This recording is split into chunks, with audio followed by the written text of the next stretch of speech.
Yes, folks, even more trouble for Starmer because now Labour are third in opinion polls or the latest voting intention polls, and Reform are leading for the first time and not being joint first with the Tories. And this is significant, folks. And I think this is the first time as well that the establishment or the status quo, the top two parties, have been completely rattled. You know as well as I do, the Tories and Labour, they are two sides of the same coin. They're two cheeks of the same arse. And because they enjoy the status quo, I reckon at the next general election, well, leading up to it, they'll work together to get rid of Reform. And then you'll see the Uni-Party in action. And not only are Labour really dragging in the polls, but Keir Starmer as well. He is the lowest rated Prime Minister ever since polling began. He's at minus 45. I mean, that's bad.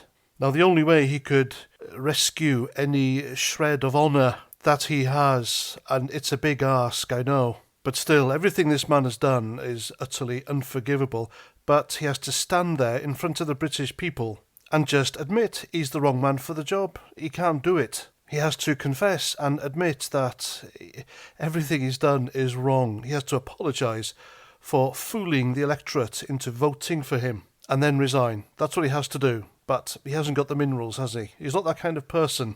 Now, his popularity is rock bottom here in the UK, but it's also like that now in the US, because now that Justin Trudeau is on the verge of quitting as Canada's Prime Minister, he was a massive hate figure in the US, especially for the right, because of how woke and utterly progressive he was, or he is a radicalised progressive, just like Keir Starmer. But now that he's going, the Trump administration, according to the Independent newspaper, wants regime change in the UK because the UK-US special relationship has morphed into deep antipathy for Starmer because they've seen right through him. They still have the videos of him slagging off Trump, him and his government. David Lammy, Angela Rayner, the lot slagged off Trump the last time he was US president and sucking up to him now, but it doesn't wash. Starmer's an utter failure. He's a complete, colossal failure. And if there was a general election tomorrow, I really believe that Nigel Farage would win. He would become the first ever British Prime Minister without being the official opposition. Do you think that's a bit too much to hope for? I don't. Because despite Reform's growing misgivings now, they're still doing well in the polls, obviously, as you can see here. Nigel Farage's polling is still high. And all this despite the negative interviews, Richard Tice's foot-in-mouth disease, and their blatant attacks on Tommy Robinson. Reform seem unstoppable. They've been in government now for, 6-7 months, and the country's had enough of them. I doubt there'll be a Labour voter soon who would openly admit to voting for them.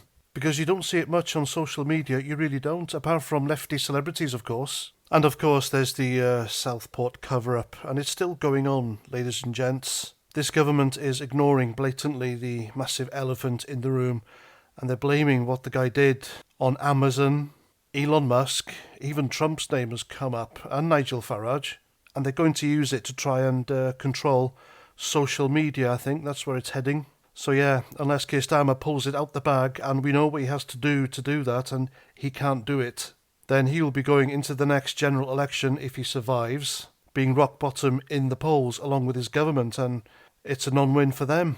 So what are they going to do about it? That'll be interesting, won't it? Anyway, there we go. Let me know what you think in the comments as ever. I'm Paz49, thanks for watching, and I'll catch you at the next one. Roger Trout.